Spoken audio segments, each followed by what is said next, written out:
Shalom saudara, pada Voice Adventist hari ini kita akan melanjutkan pembahasan mengenai Gender Identity Challenge dan LGBTQ bagian yang kedua. Saudara, kita semua harus mengerti bahwa gender identity itu berpengaruh pada perilaku seksual dalam hal ketertarikan fisik dan hasrat seksual seseorang. Maka dari itu kita semua harus mengerti bahwa gender identity seseorang harus benar terlebih dahulu, baru kita bisa membahas mengenai ketertarikan fisik dan hasrat seksual seseorang termasuk yang menyimpang seperti LGBTQ.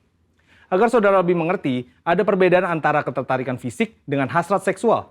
Ketertarikan fisik merupakan perasaan ketertarikan kepada seseorang karena faktor biologis atau secara fisik seperti penampilan, wajah, bentuk tubuh, suara, bau tubuh, tatapan, dan sebagainya yang bisa terjadi sesaat atau untuk waktu yang lama. Tapi yang saudara harus ketahui bahwa tidak selalu objek yang membuat ia tertarik selalu lawan jenis. Contohnya, ada seorang anak cowok yang ngefans banget sama boyband K-pop karena suara dan performa panggungnya. Sedangkan hasrat seksual adalah tindakan untuk merealisasikan ketertarikan fisik, baik itu bisa di dalam pikiran atau secara fisik berhubungan seksual. Ini merupakan suatu pilihan mau dilakukan atau tidak. Hasrat seksual yang sah hanya dapat dilakukan antara laki-laki dan perempuan yang sudah menikah. Dari sini kita bisa melihat bahwa gender identity merupakan kunci sebelum memasuki tahapan ketertarikan fisik dan hasrat seksual. Jika gender identity-nya sudah terjadi penyimpangan, maka secara otomatis ketertarikan fisik dan hasrat seksualnya terjadi penyimpangan. Jika ketertarikan fisiknya sudah benar sesuai organ reproduksi seksualnya, maka untuk merealisasikan hasrat seksualnya pun harus benar, yaitu hanya boleh dalam pernikahan. Sampai di sini terlihat sekali bahwa hasrat seksual LGBTQ, baik yang dituangkan dalam bentuk hubungan fisik maupun pikiran seperti fantasi dan juga semua hasrat seksual kaum heteroseksual yang terjadi di luar pernikahan, semuanya adalah salah dan merupakan dosa.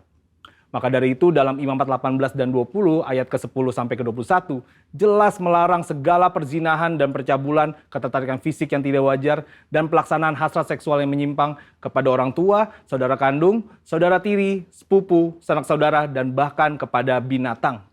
Lebih lagi Tuhan Yesus dalam Matius 5 ayat ke-27 sampai 30 menegaskan bahwa jika seseorang memiliki hasrat seksual di dalam hatinya, meskipun belum direalisasikan dalam tindakan fisik, hal tersebut juga adalah dosa. Nah, sampai di sini mungkin saudara bertanya, bagaimana langkah pemulihan bagi mereka yang mengalami Gender Identity Challenge dan LGBTQ? Ternyata langkah pemulihannya sama dengan semua yang jatuh dalam dosa, yaitu bertobat, berbalik dari dosa, dan datang kepada Tuhan Yesus untuk pengampunan dosa serta memberi diri untuk bertumbuh ke arah Dia. Dan juga dalam hal hasrat seksual, orang-orang percaya dipanggil untuk menyalipkan segala keinginan daging yang berdosa serta mengendalikannya sebagai bagian dari disiplin rohani. Maka dari itu yang paling terpenting ialah bagaimana langkah kita sebagai anak mudanya Tuhan dalam menanggapi LGBTQ ini. Saudara bisa melakukan 3M. M yang pertama adalah mengasihi. Saudara pasti sudah sangat mengerti bahwa kita dipanggil untuk mengasihi sesama, namun mengasihi bukan berarti berkompromi terhadap kebenaran firman Tuhan. Karena tindakan untuk membenarkan perilaku penyimpangan seksual bukanlah tindakan kasih, melainkan tindakan menghancurkan. Untuk itu, GBI sendiri telah memandang disorientasi seksual kaum LGBTQ adalah dosa. Namun, GBI meyakini bahwa kuasa Yesus dan pekerjaan Roh Kudus mampu mengubahkan orang berdosa. Jadi, wujud kasih kita yang benar kepada kaum homoseksual bukan memandang perilaku itu benar berdasarkan hak asasi manusia, namun justru menolong mereka keluar dari perbuatan dosa itu sesuai 1 Korintus 6 ayat 9 sampai ke 11. Selain itu, gereja atau kita sebagai orang percaya dapat menjadi wadah dan sarana yang positif dalam melahirkan pertumbuhan iman dan penguatan nilai-nilai rohani yang baru. M yang kedua adalah membantu. Gereja atau orang percaya dipanggil untuk membantu dengan memberikan pengajaran-pengajaran yang benar mengenai gender identity, batasan ketertarikan fisik dan hasrat seksual, sehingga orang-orang yang bergumul dapat kembali pada gambaran rupa dan gambar Allah sebagaimana Allah menciptakan manusia pada awalnya. Dan M yang ketiga adalah mengingatkan. Sebagai komunitas orang percaya, saudara juga dapat saling mengingatkan bahwa perjalanan hidup orang Kristen adalah mencapai keserupaan dengan Kristus. Yang berarti bahwa proses pengudusan hidup tidak akan pernah berhenti di sepanjang kita hidup di dunia ini. Meskipun ada pilihan berbuat dosa, namun kita memilih untuk menghindari dosa tersebut. Kesimpulannya, Tuhan membenci serta menganggap dosa semua perbuatan zina, cabul, penyimpangan seksual, dan siapapun yang tidak dapat mengontrol hasrat seksualnya. Sebagai komunitas orang percaya, kita tidak dapat terhindar dari orang yang memilih hidup dalam penyimpangan seksual, namun respon dan sikap kita adalah tetap mengasihi mereka, membantu mereka untuk mengendalikan perilaku seksual mereka, serta mengingatkan bahwa perjalanan hidup setiap orang percaya adalah ke arah Kristus. Saudara, untuk penjelasan lengkapnya dari tim teologi kami, silakan cek link yang ada di atas atau scan QR Code yang tersedia. Salam integritas, Tuhan Yesus memberkati. Mari kita sama-sama membaca firman Tuhan dari Mazmur 91. Dalam lindungan Allah. Orang yang duduk dalam lindungan yang maha tinggi dan bermalam dalam naungan yang maha kuasa akan berkata kepada Tuhan, tempat perlindunganku dan kubu pertahananku, Allahku yang kupercayai. Sungguh, dialah yang akan melepaskan engkau dari jerat penangkap burung, dari penyakit sampar yang busuk. Dengan ketapnya ia akan menudungi engkau, di bawah sayapnya engkau akan berlindung. Kesetiaannya ialah perisai dan pagar tembok. Engkau tak usah takut terhadap kedahsyatan malam, terhadap panah yang terbang di waktu siang, terhadap penyakit sampar yang berjalan di dalam gelap, terhadap penyakit menular yang mengamuk di waktu petang. Walau 1.000 orang rebah di sisimu dan 10.000 di sebelah kananmu, tetapi itu tidak akan menimpamu. Engkau hanya menontonnya dengan matamu sendiri dan melihat pembalasan terhadap orang-orang fasik. Sebab Tuhan ialah tempat perlindunganmu, yang maha tinggi telah kau buat tempat perteduhanmu. Malapetaka tidak akan menimpa kamu, dan tulah tidak akan mendekat kepada kemahmu. Sebab malaikat-malaikatnya akan diperintahkannya kepadamu untuk menjaga engkau di segala jalanmu. Mereka akan menatang engkau di atas tangannya, supaya kakimu jangan terantuk kepada batu. Singa dan ular tedung akan kau langkahi, engkau akan menginjak anak singa dan ular naga. Sungguh hatinya melekat kepadaku, maka aku akan meluputkannya. Aku akan membentenginya, sebab ia mengenal namaku. Bila ia berseru kepadaku, aku akan menjawab. Aku akan menyertai dia dalam kesesakan. Aku akan meluputkannya dan memuliakannya. Dengan panjang umur akan kukenyangkan dia, dan akan kuperlihatkan kepadanya keselamatan daripadaku. Mari kita terus berdoa untuk Pentakosta ketiga. Pentakosta ketiga adalah pencurahan Roh Kudus yang dahsyat di zaman ini, melebihi yang terjadi di Azusa Street. Pentakosta ketiga akan mengakibatkan penuaian jiwa yang terbesar dan yang terakhir sebelum Tuhan Yesus datang kembali. Pentakosta ketiga akan membangkitkan generasi Yeremia, yaitu anak-anak muda yang dipenuhi Roh Kudus, cinta mati-matian kepada Tuhan Yesus, tidak kompromi terhadap dosa, dan akan bergerak untuk memenangkan jiwa. Pentakosta ketiga lahir di Indonesia dan bergerak ke bangsa-bangsa. Gerakan ini dari timur ke barat dan akan kembali ke Yerusalem. Pentakosta ketiga akan memberikan kuasa untuk menyelesaikan amanat agung, dan setelah itu Tuhan Yesus datang kembali. Amin. Shalom gereja Tuhan, shalom. Selamat sore, puji Tuhan kita ada bersama-sama di rumah Tuhan. Baik Bapak Ibu Saudara yang ada di rumah-rumah, kita mau bersama-sama membawa hidup kita, mempersembahkan buat Tuhan. Saya mengundang kita semua bangkit berdiri.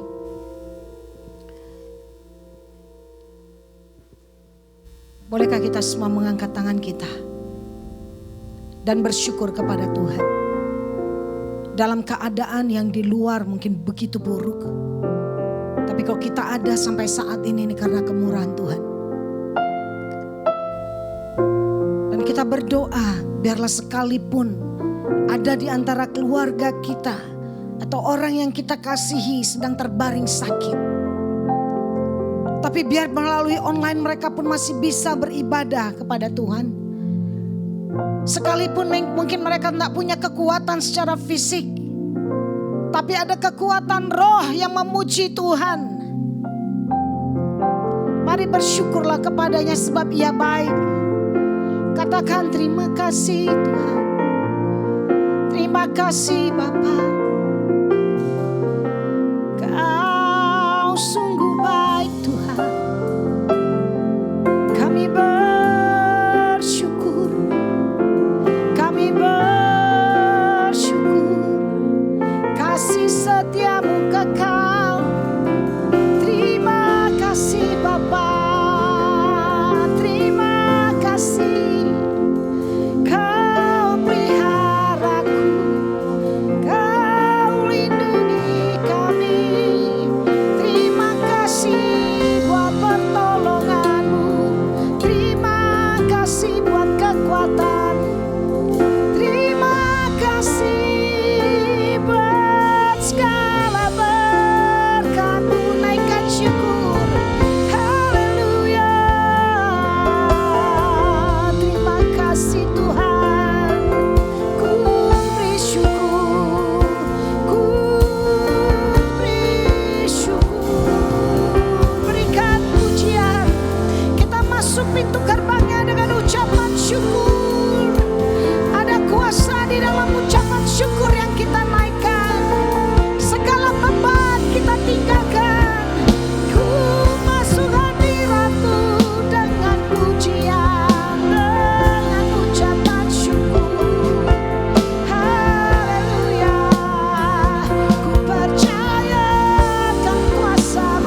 kami. Engkau hadir di tengah kami. Engkau hadir di rumah-rumah.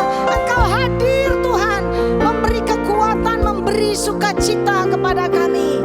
Terima kasih Tuhan, di dalam nama Yesus. Haleluya.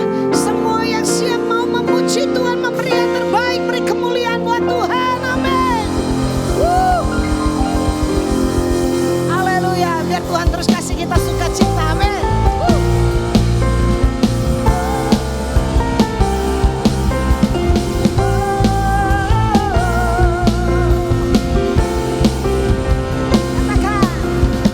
Sukacitaku penuh dalam Yesus Tuhanku. Anggur baru Tuhan curahkan, rahmat-Nya Dia limpahkan, selalu baru setiap hari. Oh, dalam Yesus ku kan bersuka. Katakan.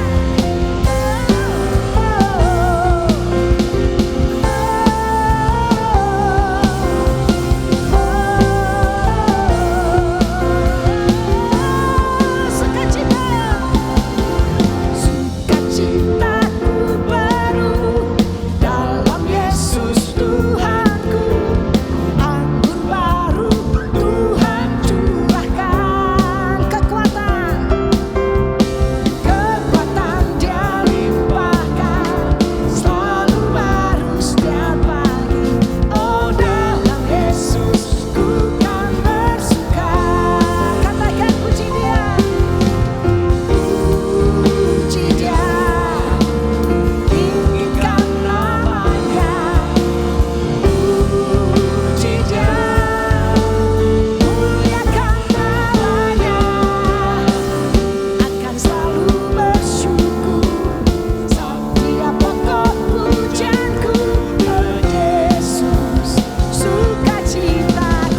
Yesus sungguh baik.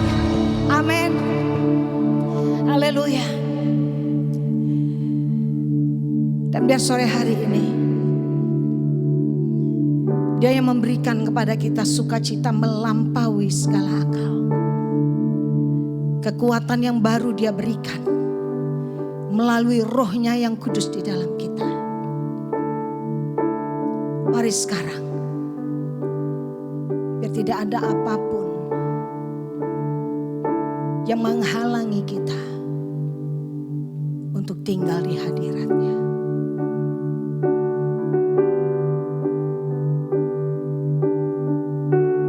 Penuhi hatiku dengan hadir-Mu. Ku rindu memandang wajah-Mu, oh Tuhan, di dalam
kekudusanmu, penuhi dengan kasih-Mu.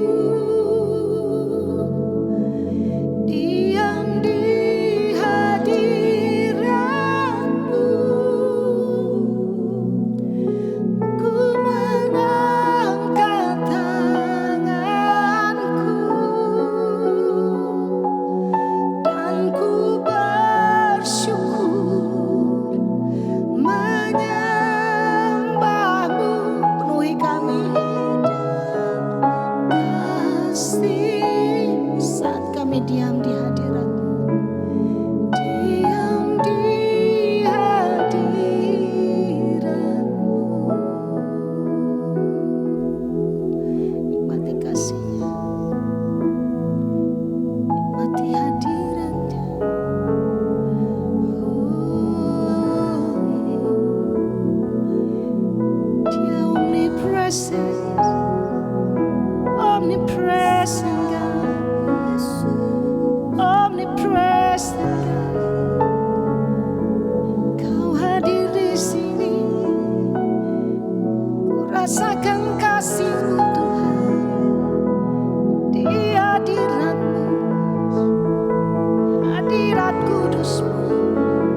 diam di hadirat-Mu.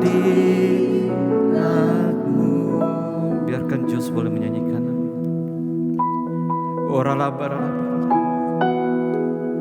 Mari kita tenang sejenak. Biar hadirat Tuhan boleh ada memulihkan setiap kami. Biar hadirat Tuhan boleh menguatkan setiap daripada kita di tempat ini ataupun yang join melalui online.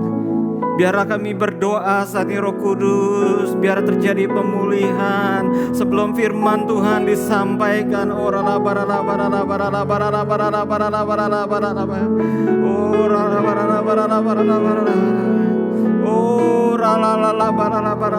Terima kasih Tuhan, terima kasih Tuhan. Mengalir terus, mengalir.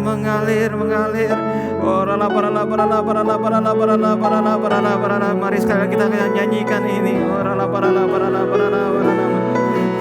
Rasakan kasih-Mu dan indahnya kekudusan-Mu. Ku dengan kasih-Mu, diam di hadirat-Mu.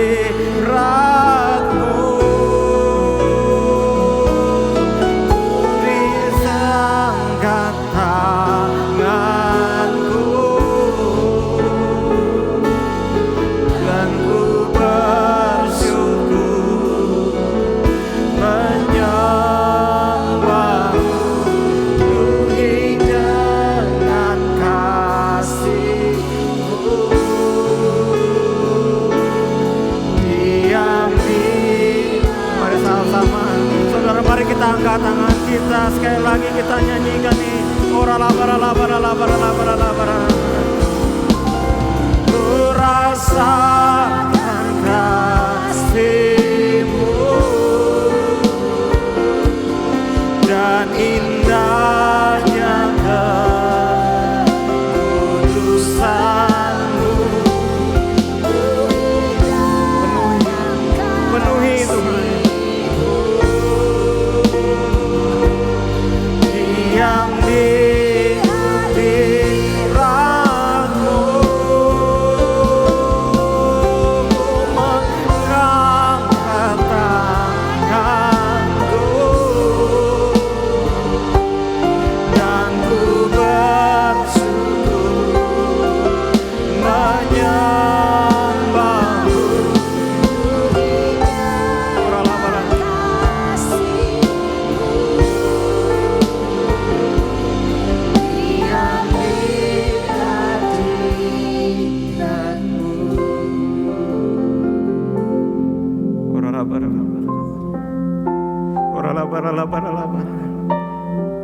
Basahi setiap kami yang sedang kering Tuhan. Basahi kami yang sedang kering Tuhan. Biar mengalir saat ini, saya rasakan Roh Kudus mengalir. Biar boleh sampai bahkan di tempat kita, di rumah saudara, di tempat dimanapun berada. Saudara bahkan yang di rumah saudara, angkat tangan, suara hadirat Tuhan penuhi, hadirat Tuhan memenuhi, hadirat Tuhan memenuhi. Hadirat Tuhan memenuhi. Saudara angkat tangan, mari bangkitkan roh kita.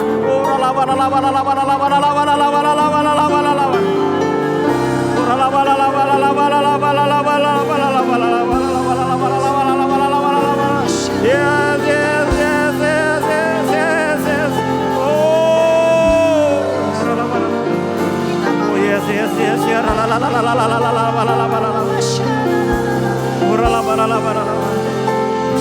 Yes, yes, yes. Terima kasih Tuhan. Terima kasih Tuhan. Terima kasih Tuhan. Terima kasih. Terima kasih. kasih Tuhan. Biar roh yang lembut saat ini masuk. Roh yang lembut menguasai setiap hati kita. Okana mahara lama syukur. Ora mahara lama syukur. Terima kasih Tuhan. Bapak, terima kasih untuk hadirat-Mu. Terima kasih untuk hadirat-Mu. Terima kasih Tuhan untuk kehadiran-Mu di tengah-tengah kami yang hadir tempat ini, maupun yang melihat lewat YouTube. Kami percaya Roh Kudus sanggup menembus, tidak hanya di tempat ini, tapi juga sampai ke rumah kami masing-masing. Tuhan, buka hati kami, buka pikiran kami. Apa yang Bapak persiapkan Tuhan, berkati Tuhan. Roh Kudus berbicara kepada kami melalui hamba-Mu Tuhan. Sampaikan isi hati-Mu untuk kami, untuk gereja-Mu, di dalam nama Tuhan Yesus. Terima kasih Tuhan. Kami mengucap syukur dan berdoa. Haleluya. Mari sama-sama katakan amin, amin. Mari kita beri kemuliaan, luar biasa. Tuhan memberkati. Terima kasih untuk tim Praise and Worship. Terima kasih. Shalom, shalom Bapak Ibu Saudara yang dikasihi oleh Tuhan. Ya, shalom di tempat ini, shalom juga yang di rumah. We are so grateful to have you. Thank you for joining us, juga yang bergabung di dalam online streaming. Ya, oke. Hari ini saya membagikan sesuatu. Apa yang sudah lama saya ada di dalam hati saya ya, pergumulan. Untuk saya mau sampaikan hal ini. Begini, saudara, judulnya hari ini saya mau kasih yaitu mental health. Ya, mental health.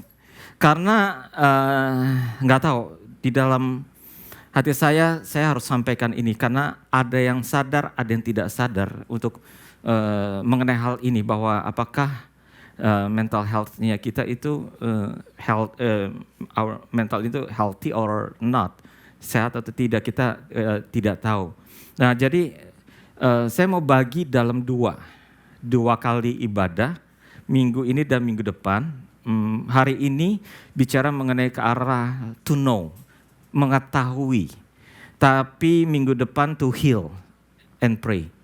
Ya, jadi itu yang saya mau bagikan dalam 2 kali. Jadi hari ini saya mau bagikan dulu mengenai hal ini ya, untuk to know about mental health ini. Kita mau melihat di dalam 1 Samuel 30 ya. 1 Samuel 30 dari ayat yang pertama yaitu sampai ke ayat yang ke-6 ya. Kita mau lihat.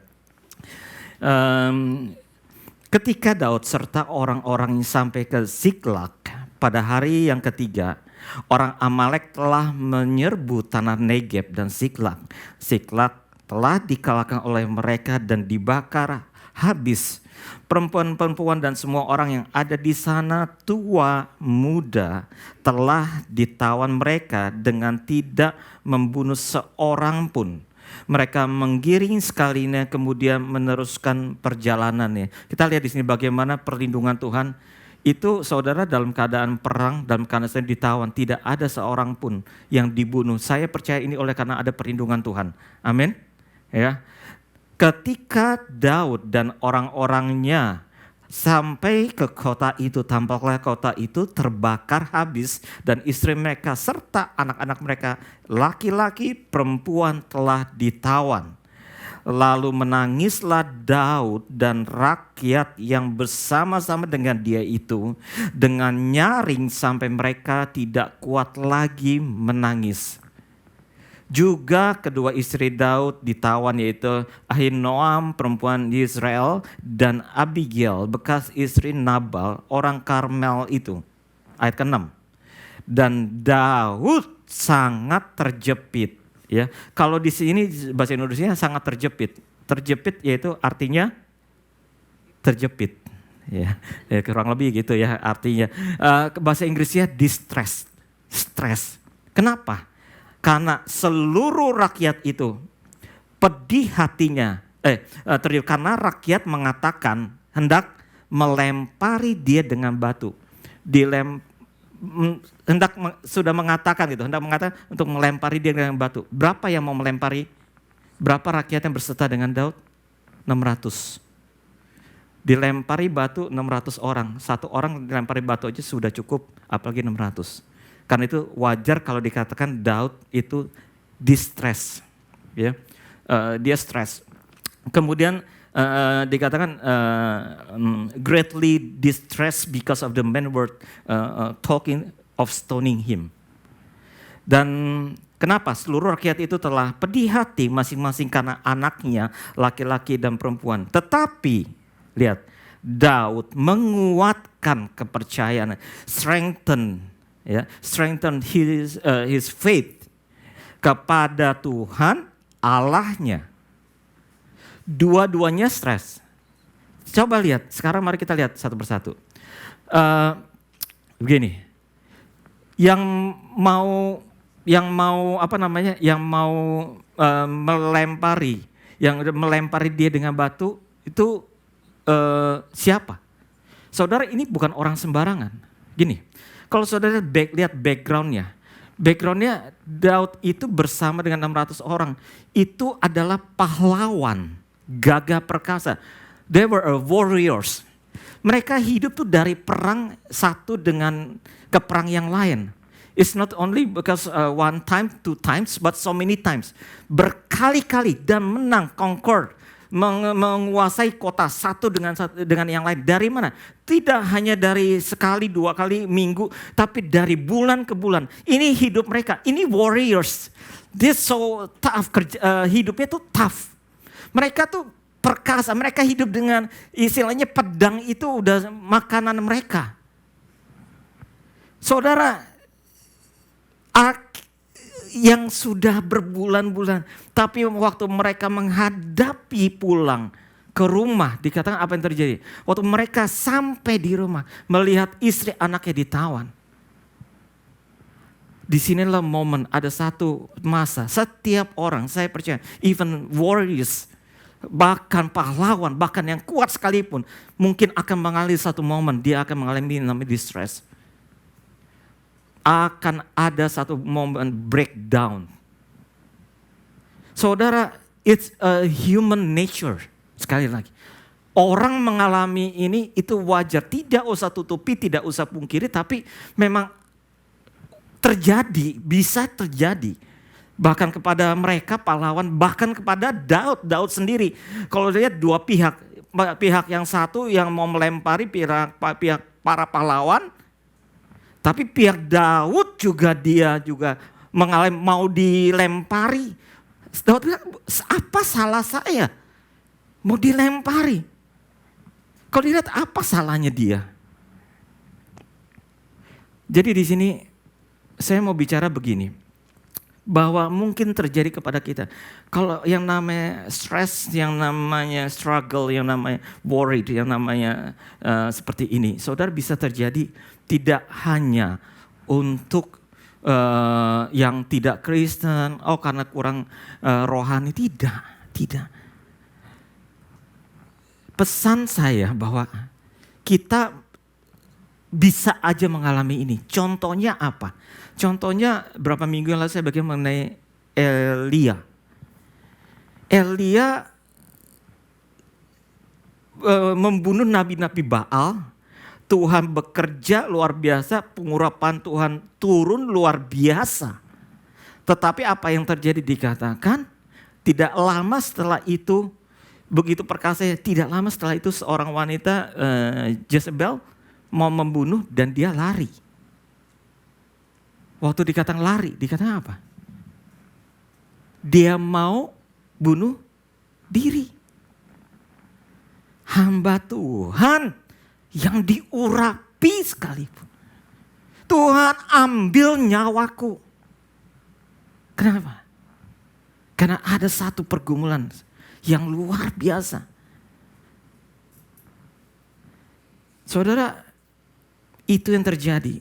Bukannya sebelumnya, tidak lama sebelum itu, God used him so powerful. God used him so powerful, so anointed. But still, so ini bisa terjadi tidak hanya buat yang tidak rohani, tetapi bahkan yang rohani sekalipun. Yang sudah mature in spiritual. Dan saya percaya Bapak Ibu Saudara yang di sini ataupun yang melihat, ada yang mengalami ini. Yang saya membagikan pertama, it's natural, it's okay.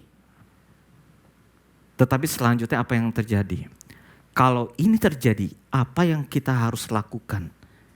That's the big things yang kita harus mengerti. Contoh yang lain saudara, ternyata apa? Saya kasih contoh seorang yang sangat rohani. Kalau yang namanya hal ini bisa dikatakan bukan hanya orang rohani tidak rohani, bukan hanya orang kaya, orang miskin bisa aja mengalami. Orang kaya bisa aja mengalami. Orang yang tinggi pangkatnya bisa aja mengalami. Orang yang tidak punya pangkat sekalipun yang di rumah bisa aja mengalami.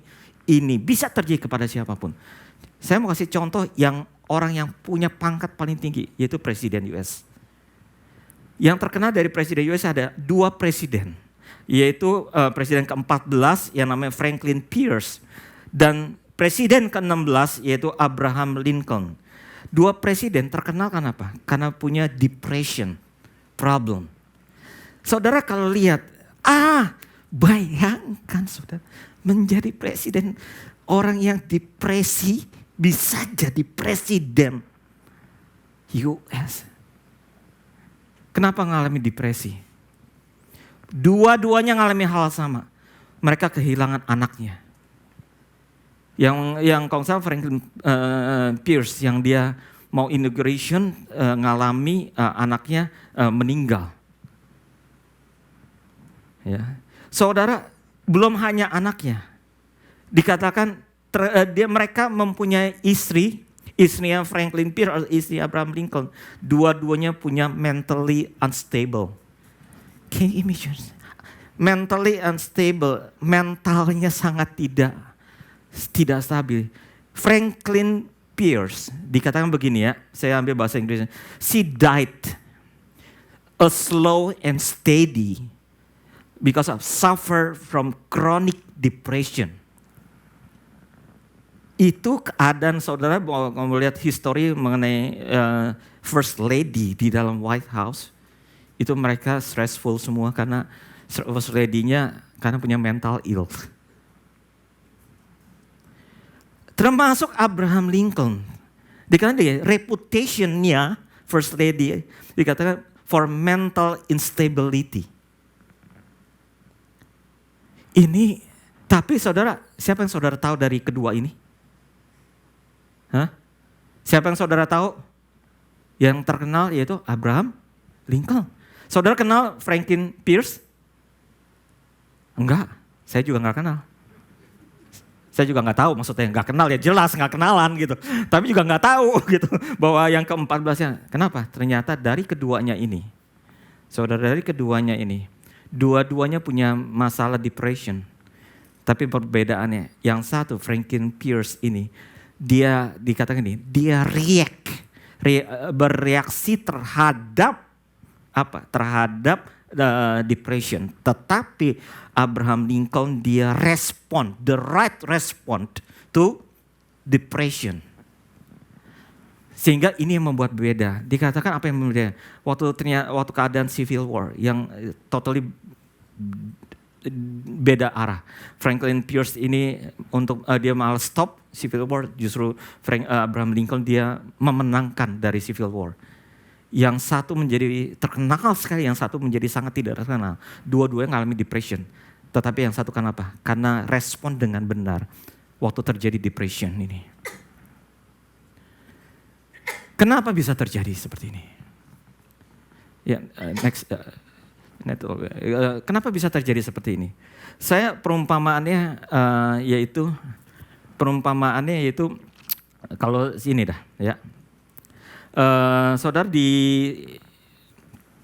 saya mau ngambil yang paling gampang yaitu begini. Saudara, kalau saya tanya ya, Nathan tolong kasih tahu kabarin apa-apanya. Ya. Kamu yang ambil alih. Oke. Pertama gini, ini bisa menjadi gambaran. Berapa banyak dari antara Bapak Ibu Saudara yang tahu di sini berapa berat daripada gelas ini, air dalam gelas ini? Mungkin ada yang 12 ounce, 16 ounce, 8 ya. Oke. Sekarang menjadi oke lah. Saya tidak tahu persis tapi kurang lebih ya sekitar 8 atau 12. Oke. Sekarang berat ini saya percaya setiap dari kita di sini, termasuk yang anak-anak, saudara bisa untuk megang ini kan? Siapa yang bisa megang ini? Saya percaya, oh sanggup. Tetapi saudara, gelas ini akan bisa menjadi sangat berat. Kalau saudara harus pegang misalkan 2 jam, 3 jam. Ini kecil, gelas ini dengan air. Tapi kalau saudara pegang 2 jam, 3 jam begini, saudara akan merasa walaupun ini enteng, menjadi berat sekali. Betul? Kalau misalkan saudara pegang ini sampai besok, mungkin saudara bisa dipanggil ambulans. Ya, betul? Mana tahan katanya. Ya. Saudara benar, kenapa? Nah, bisa hal yang kecil, gelas ini yang begitu enteng, tapi karena saudara pegang lama, bisa menjadi sangat berat. Jadi problemnya bukan karena beratnya, tetapi problemnya lebih ke arah berapa lama saudara pegang. Saudara punya masalah, berapa lama saudara pegangin. Daud, dia punya masalah besar. Tapi dia secepatnya respon, dia mendekat pada Tuhan. Saudara, kalau tidak direspon dengan benar, saudara terus pegangi, mungkin masalahnya cuma kecil, tapi karena ada terus dalam diri kita, mungkin lama-lama kan jadi berat. Apakah mempengaruhi hidup kita? Pasti akan mempengaruhi. Bukan hanya itu yang kedua. Yang kedua, saudara, kembali seperti Elia. Kan kemarin saya minum dulu dah. Kalau mau minum ambil sendiri ya. Elia, kan pertanyaan begini.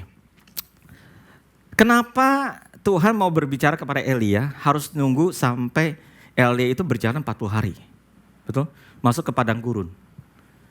40 hari masuk ke dalam gua, kemudian Tuhan berbicara. Dan akhirnya kembali lagi ke jalan yang sama, perlu 80 hari. Kan pertanyaannya kan gampang buat kayak seperti kita semua. Kenapa Tuhan tidak cegat aja di tengah jalan?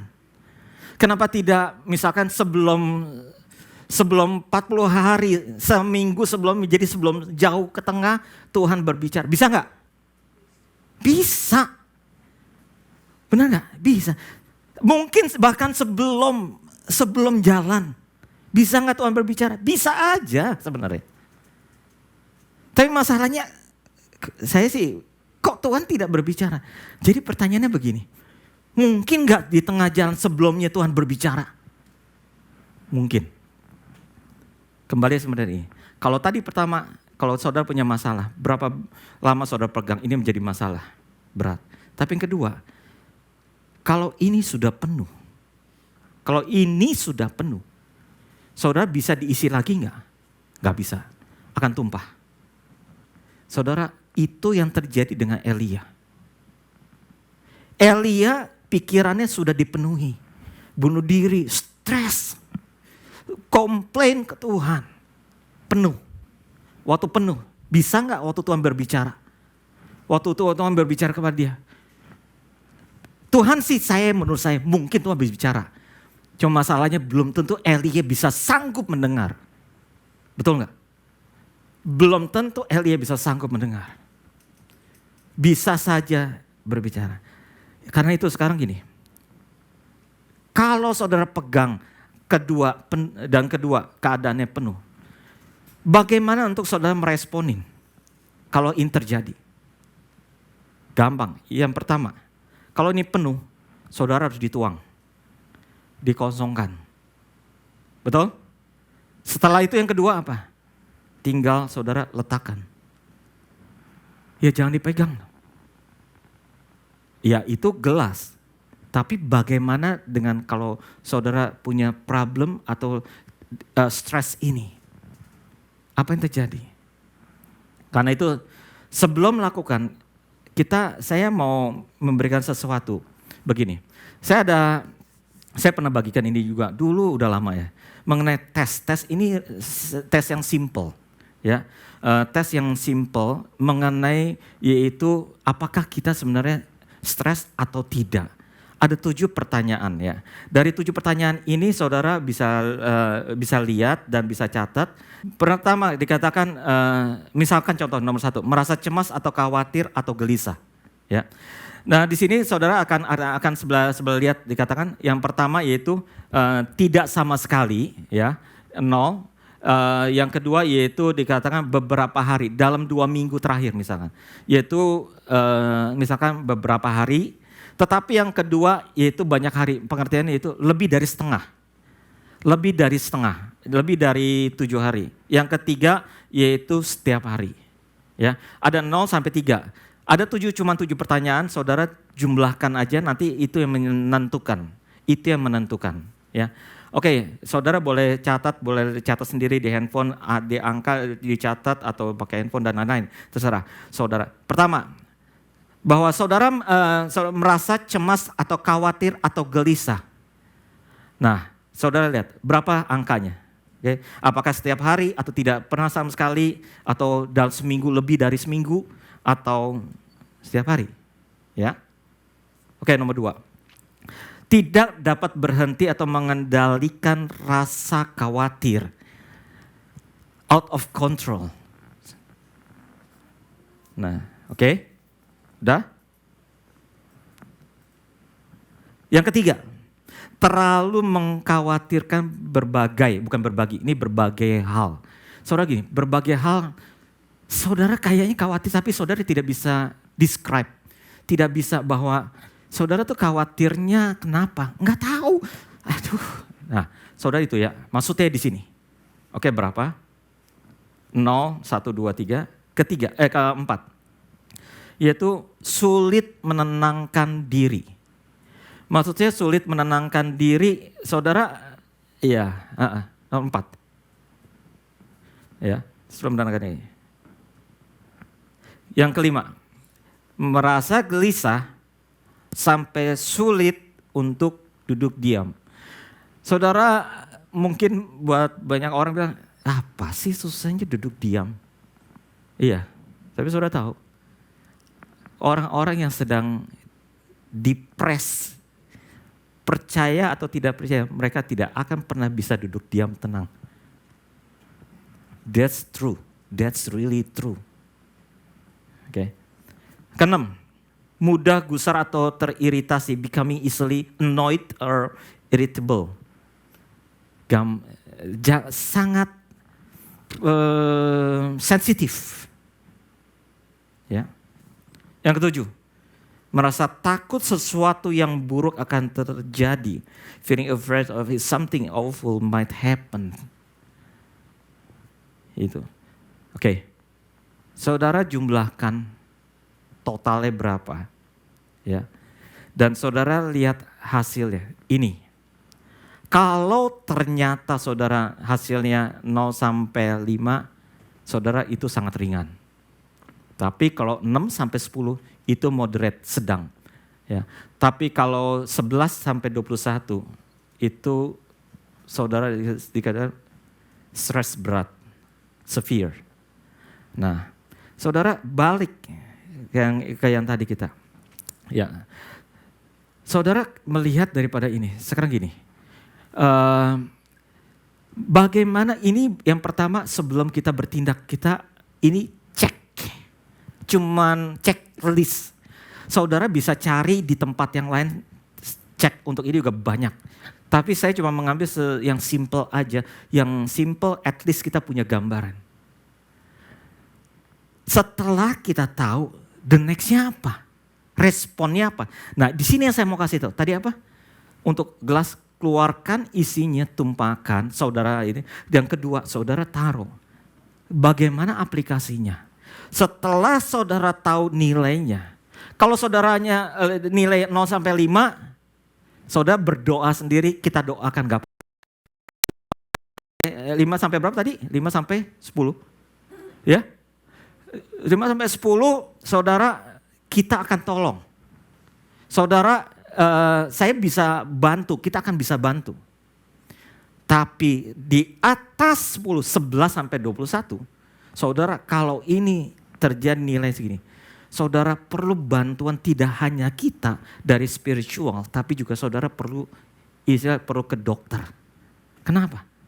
Dokter itu, saya mau kasih tahu gini, dokter itu dia belajar untuk pertama, bagaimana caranya menuangkan isinya.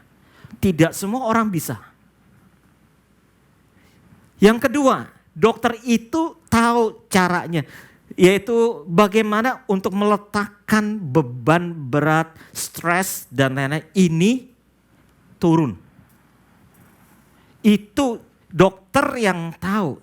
Jujurnya kita hamba Tuhan dilengkapi ya kita bisa aja. Tetapi untuk yang kelasnya, untuk sangat yang parah, saudara jujur aja kita juga nggak tahu. Kenapa? Karena orang yang seperti ini, yang 11-21, karena dia penuh. Waktu ngobrol, sejujurnya kita nggak nyambung. Orang yang stres, saudara pernah ngomong dengan orang yang stres? Kayaknya saudara frekuensi dua arah. Dia frekuensi nonton, dia frekuensi di mana, kita frekuensi di mana. Kita ngomong A, yang di pikiran adalah B. Kita ngomong B, di pikiran C, D, E. Udah jalan kemana-mana. Dalam tahap seperti ini, orang yang severe, orang yang begini, saudara sulit sekali. Karena itu dari kita bagaimanapun, yaitu kalau untuk ini butuh bantuan yaitu dalam hal medical. This is true, this is really true. Kalau tidak dihandle, akibatnya bisa fatal. Saya mau bagikan seseorang, namanya Kevin Hines. Ya, saudara Kevin Hines, ya, ini terjadi yaitu hari Senin tanggal 25 September tahun 2000. Ya, dia ada di Golden Gate fotonya, betul. Tapi saudara tahu apa yang terjadi? Ada suara di dalam hati dia. Sebelum hari tanggal September 25 ini, itu suara dia, suara di dalam diri dia itu makin kencang, makin besar. Sampai dia bilang, saya bilang, nggak tahu gitu.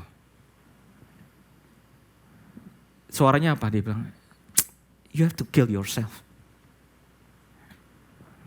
Tanggal 25 akhirnya pagi-pagi dia mau pamitan dulu pertama ke orang tuanya, ke papanya. Jam 6 pagi. Dia rumahnya berbeda tapi dia ke rumahnya. Terus kemudian bangunin papanya. Papanya baru bangun jam 6 terus tanya. Terus dia lihat, hey, what happened to you? Oh nothing, it's nothing.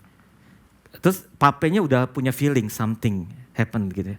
Terus dia bilang, terus dia bilang, I just want to say, I love you.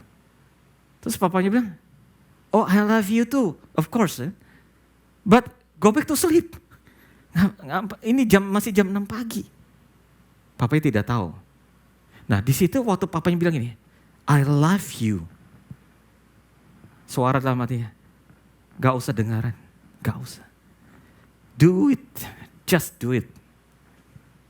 Itu bayangkan di dalam, saudara tahu apa yang terjadi itu kalau gak gila, betul. Jadi di dalam tuh terbelah dua saudara. Satu suara kencang, bunuh, kamu bunuh diri. Yang satu lagi, bila waktu I love you itu sebenarnya udah mulai ada kesadaran. Tapi kalah dengan suara yang ini. Apa yang terjadi? Dia naik bis ke Golden Gate itu. Dia naik bis ke Golden Gate. Dan dia di bis otomatis duduk paling belakang. Dia nangis di situ saudara. Saudara dia nangis. Ada orang di sebelahnya berdua. Waktu orangnya berdua ngelihat dia nangis. Dia dengar dia bilang gini, orang itu.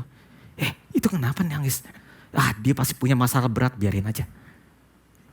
Dia si Kevin Hines sendiri dengar. Dia bilang tidak ada ya udah sampai akhirnya sampai di Golden Gate. Waktu dia turun di Golden Gate, dia mondar mandir, bulak balik. Berapa lama? 40 menit. 40 menit. Jadi dalam waktu di bis itu, saudara, sekarang turun jam. Ini saatnya. Udah kamu bunuh diri aja. Kamu bunuh diri. Itu suara terus itu. Tapi satu hati orang yang bunuh diri, saudara tahu bahwa takut katanya. Dia itu takut. Tapi suara itu kenceng gitu. Jadi pergumulan itu membuat dia nangis gitu. Nggak tahu. Selama 40 menit dia di situ, saudara, kesana kesini, dia tuh nangis. Dan tahu kan di Golden Gate rame, ada yang jogging, ada turis. Tidak ada satupun yang tegur. Yang lebih parahnya apa? Ada 2 officer. Officernya tujuannya buat ngapain di Golden Gate? Tujuan officer buat apa?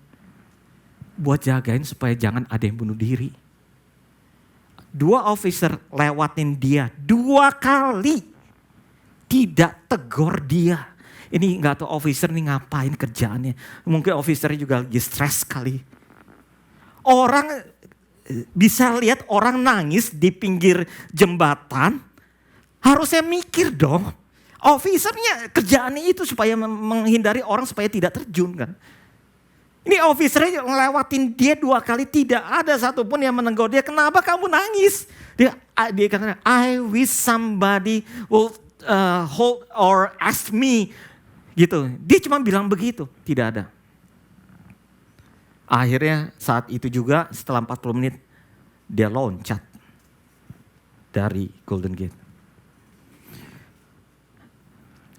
Apa yang terjadi waktu dia loncat? Ya. Loncat jatuh di tempat yang salah. Kenapa jatuh tempat yang salah? Karena jatuh tempat yang salah tidak mati, saudara. Tidak mati. Gitu ya. Just mana bisa tolong? Terus kemudian apa yang terjadi? Akhirnya waktu dia itu ada yang lihat orang. Ada yang melihat dia jatuh, dia telepon 911, setelah itu telepon Coast Guard-nya. Ya, dan kemudian akhirnya dia waktu jatuh, dia jatuhnya begini, tulangnya hancur. Ya, remuk yang bekerja cuma tangan kanan. Jadi dia tenggelam, terus dia berusaha untuk naik dengan satu tangan, terus ditolong Coast Guard-nya. Terus Coast Guard-nya bilang begini, kids, do you know how many people we pull out from the water? Kamu tahu berapa banyak orang yang saya tarik dari air ini? But already gone. Tetapi gone, sudah meninggal. 57 dead body. 57 orang yang meninggal. Tapi hanya 1 orang yang dia tolong hidup. Yaitu cuma dia. Karena itu saudara, dia bilang this is second chance buat dia. Dia sekarang dia punya yayasan, punya foundation untuk help orang-orang. Satu dia, pesan dari dia cuma gini. Kalau saudara dalam keadaan ini, saudara harus tahu. Menyadari. Saudara harus tahu. Apakah saudara stres atau tidak. Tapi yang kedua, yang saudara harus tahu. Bahwa kalau dalam keadaan ini tidak bisa sendiri. Dia bilang gini, saudara harus ngomong sama orang. Berbicara, sampaikan. Saudara harus berbicara. Harus cari orang, tidak bisa dipendam sendiri. Bapak Ibu Saudara tempat ini, bagi saudara semua yang juga melihat. Kalau saudara sedang mengalami ini ada satu hal. Sama seperti ini. Perlu orang untuk bisa tahu bagaimana meletakkan. Perlu orang bagaimana supaya saudara bisa mengeluarkan isi. Hari ini cuma to know, how to know your situation, your condition. Tapi next week, next week saya bagikan bagaimana untuk bisa how to heal ini. Amin. Itu yang saya mau sampaikan. Sekali lagi mungkin ada yang mengalami. It's a natural, we are a human. Mungkin mengalami. Tapi waktu kita ngalami, belajar daripada Abraham Lincoln. Bagaimana waktu ngalami ini merespon dengan benar. Belajar daripada Daud merespon dengan benar. Waktu dia distress dikatakan justru dia mendekat, found strength in the Lord Jesus. Amin. Mari kita tundukkan kepala.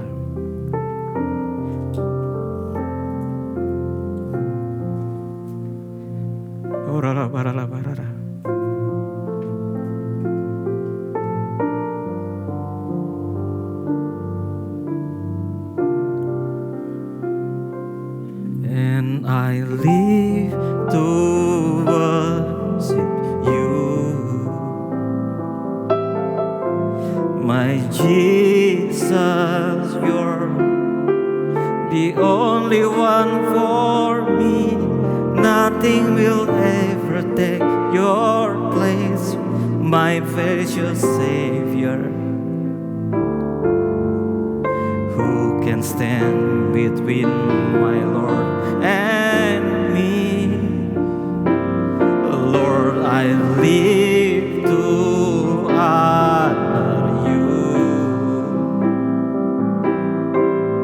I long to bring my life an offering. Take me higher,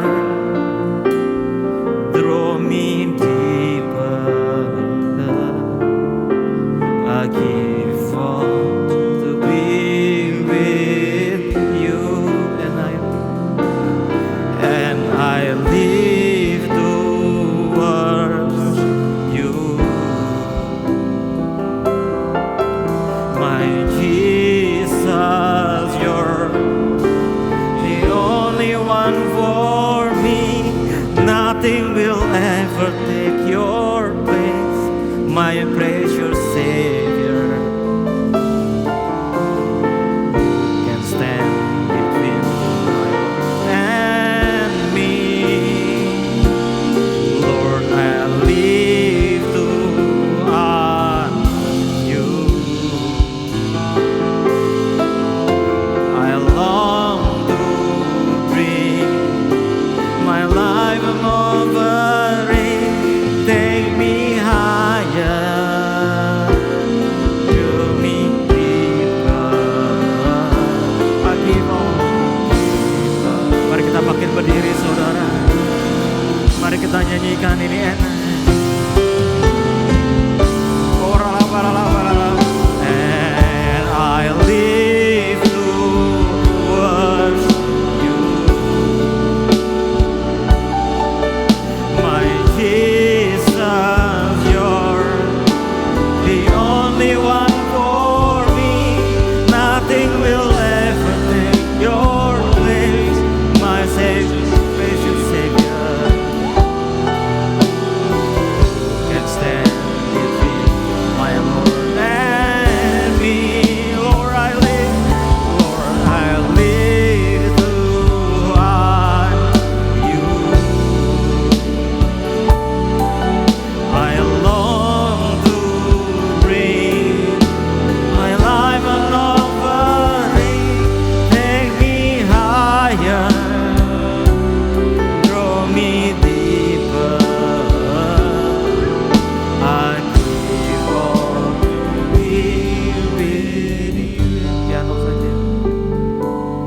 And I live to worship. Mari kita nyanyikan ini. My Jesus,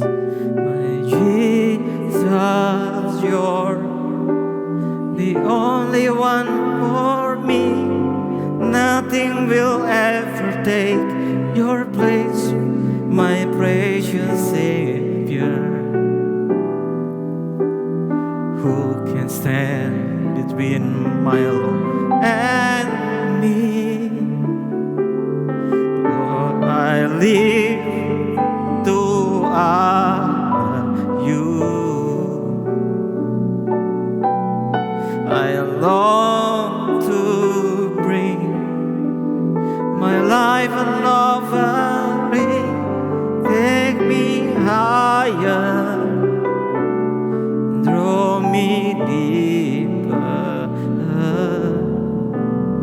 lagi. Oh, be with you. Biarkan piano. Mari kita tundukkan kepala. Saya percaya Roh Kudus ada di tempat ini. Kehadiran Tuhan ada di tempat ini. Tidak kebetulan kami di tempat ini, dan tidak kebetulan kami join juga melihat YouTube ini. Kami mau terbuka di hadapan-Mu. Kami mau transparan di hadapan-Mu Tuhan. Bapa di surga, biarlah Tuhan firman Tuhan sore ini boleh membukakan hati kami. Kalau ada di antara kami mungkin yang membutuhkan Engkau Tuhan, membutuhkan pertolongan Tuhan. Mungkin kami dalam keadaan depresi yang tidak diketahui. Biar kami berdoa, baik itu tempat ini, baik itu semua yang hadir. Biar kami berdoa Tuhan. Roh Kudus kami minta Engkau bekerja.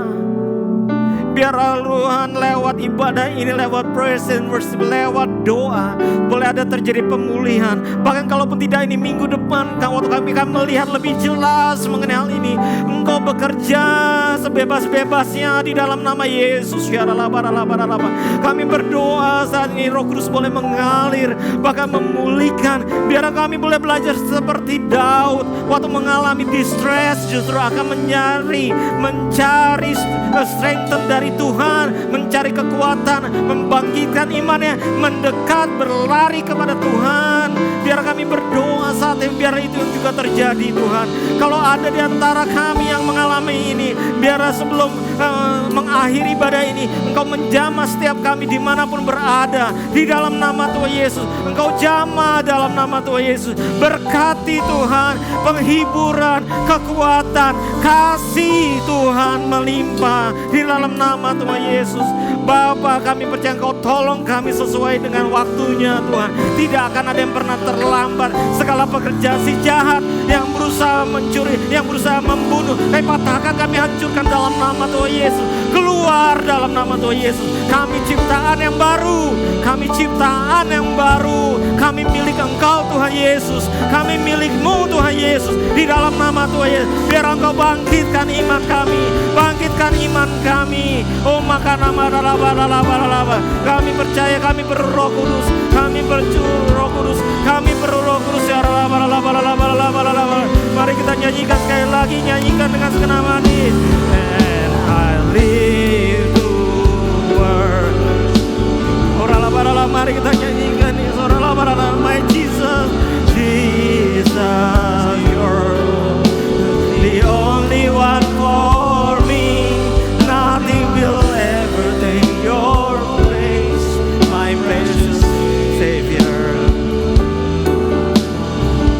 Can stand between my Lord and me.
Bapa, terima kasih, kami ucap syukur untuk kebaikan bagi kami semua. Terima kasih untuk hadirat-Mu di tengah-tengah kami. Terima kasih Tuhan untuk kekuatan yang baru yang sudah kami terima. Terima kasih Tuhan, biar berkati setiap kami di mana pun berada. Berkati Tuhan. Terima kasih Tuhan, seal with blood of Jesus Christ, the words of God. Materaikan apa yang kami dengar dan kuasa darah Yesus. Biar kami kembalikan segala pujian hormat hanya bagi-Mu, karena Engkau yang layak menerimanya. Di dalam nama Tuhan Yesus kami ucap syukur dan berdoa. Haleluya. Amin. Amin. Terima kasih, Tuhan memberkati. Shalom and welcome to Bethel Church, California. We are so blessed to have you join us today. For this week, we have several announcements. First, we will have Holy Communion next Sunday, August 1st. Next, we invite you to join our on-site Sunday services every Sunday at 5 p.m. in Bahasa, Indonesia. Please note that there will be no Sunday school provided. If you bring children, they have to stay with the parents at all times. Please remember to wear your mask throughout our service. If you cannot make it to our in-person Sunday service, don't worry. We will continue to have online Sunday service, live streaming via YouTube at 11 a.m. in English and 5 p.m. in Bahasa Indonesia. Next, BCC hosts the Azusa Street Prayer Tower every Tuesday at 7 p.m. and every Friday at 6 p.m. Pacific Time. We invite you to join us as we pray together with other churches throughout the world. Additionally, we have a local prayer tower every Wednesday at 8 p.m. For the Zoom information, please see your screen. Furthermore, we have 2 communities of love, also known as Cool. We have a Cool for adults, which includes families and young professionals, on site every third Friday of the month at 7:30 p.m. If you cannot make it in person, you can join via Zoom with the Zoom information provided. We also have a Cool for youths and students called Uplift every Friday at 7:30 p.m. Pacific Time via Zoom. For more information, please see your screen. Thank you for your generosity. If you have been blessed today and are ready to give an offering or tithing, there are 3 ways to give. First, you can send via PushPay by texting BCCSF to the number 1-833-285-1500. The second way to give is via Zelle. You can send it to bccsf.finance@gmail.com. The third way to give is to send a check via mail to Bethel Church, California. Our address is 120 Old County Road, Brisbane, California, 94005. Lastly, don't forget to show your support by following Bethel Church, California on our social media pages. That is all for our announcements this week. Happy Sunday and God bless. Now let us prepare our hearts and close this service with prayer. Father, thank you for today. We are grateful and blessed to have your humble servant deliver your message today. Use their ministry even more wherever you take them. We pray for Pastor Billy, Pastor Sonny, and their daughter Abigail. Use this family even more to bring Bethel Church, California closer to you. We pray for those who served in ministry, that there be peace and unity in this team. Use this team even more to help Pastor Billy and Sonny achieve their visions and plans. We also pray for our senior leaders, Pastor Nico and Pastor Johan. Give them wisdom and knowledge, give them good health. May you expand their ministry wherever you take them. We also pray for your congregation who are here in person or online. We pray that they have been blessed today by the Word of God. Let us continue to meditate on your word. Bless those of us who are in school, working, or in business. Give us wisdom and knowledge. May you give us good health during this time. We pray that this COVID-19 pandemic will end soon. Protect us and our families from these new variants. Bless the vaccines that you have provided. We also want to pray for America and Indonesia. Bless the governments from the highest to the lowest. We also pray for President Joe Biden and Jokowi. Give them wisdom and knowledge. Use these two leaders to lead these countries closer to you, God. Give the businesses and the governments wisdom and knowledge so they can safely reopen the economy. We pray for the businesses and the stock markets. May you provide jobs for those who are looking for jobs. Give us safety and protection. Cover these two nations with the blood of Jesus. We thank you, God. And now let us prepare our hearts to receive the benediction. Mari kita angkat tangan kita. Biar segala berkat kasih anugerah yang berlimpah-limpah dari Allah Bapa di dalam anak-Nya Tuhan Yesus Kristus. Pimpinan penyertaan Roh Kudus akan menyertai kita semua. Mulai hari ini sampai kedatangan Tuhan Yesus yang kedua kali dalam awan yang permai. Dan bahkan sampai selama-lamanya. Mari kita semua percaya katakan amin, amin. Selamat malam, Tuhan memberkati. Sampai ketemu